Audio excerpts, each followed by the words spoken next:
These are the steps to the privy on Mount Smarts.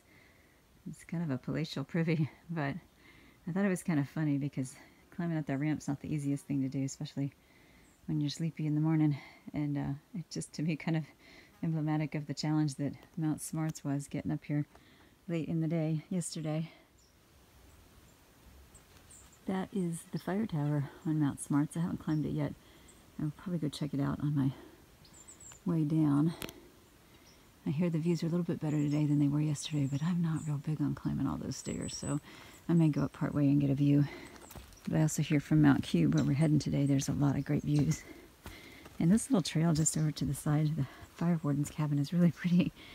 Reminds me of a Christmas tree farm with all the little evergreens along here. This is the old fire warden's cabin. I set my tent up right in front of it last night. Had a really good rest. So it's a really quaint little cabin. There's no bunks in there. It's just floor and one little bench and lots of hooks to hang your bags. But Mudbug has stayed in there and she said it was a pretty good night. No mice. That's always a nice thing. Alright, if I can get under this little heating here, I'm going to start up the fire tower. I don't think I'll be going the whole way, but I'm going to at least go up a bit and see what I can see. I am just under the top of the fire tower. It's actually all glassed in up there and the pictures weren't that great, so this is the view. It is an absolutely gorgeous morning. I love how the clouds are just hanging over the mountains. They look like lakes. And then there's a real lake down there. I don't know the name of it, but it's beautiful.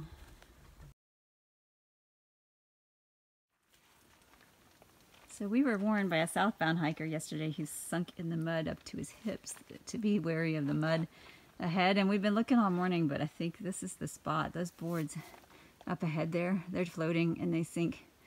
Well, I didn't try it. I think probably at least a good 2 or 3 feet deep. So we went around the side here and clung to the trees and finally made it to this board, which is going to lead me out to these roots. And hopefully that's the worst mud we see today. This is not a giant game of Jenga, although it looks a little bit like it. We've been passing a lot of places where the Trail Maintenance Club here has been putting in new wooden bog boards, nice thick ones, so that people don't sink into the mud. And we are very appreciative of that work. So thank you, New Hampshire crews. We are stopping here at Jacobs Brook for a water break before we head up Cube Mountain. That's our next objective for the day.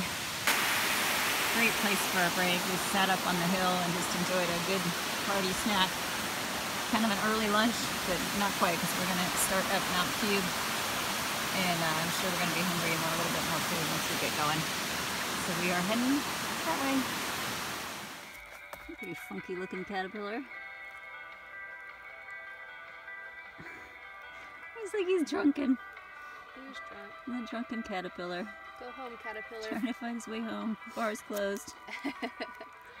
We're climbing up Mount Cube, crossing all these rock ledges. And off to the side here, there's all this really wild looking moss.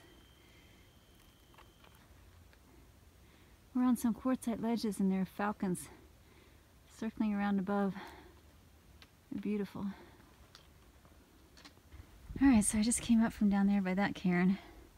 And there's this huge, huge rock, which I thought I needed to climb, but I look over there and I see a cairn, which seems to be what they're using to mark the trail right now, so I'm heading in that direction.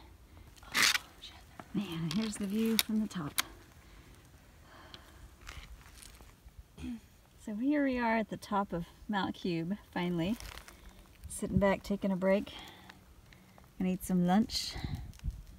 And we still got about 5.5 miles to go today, so quick break and then more hiking.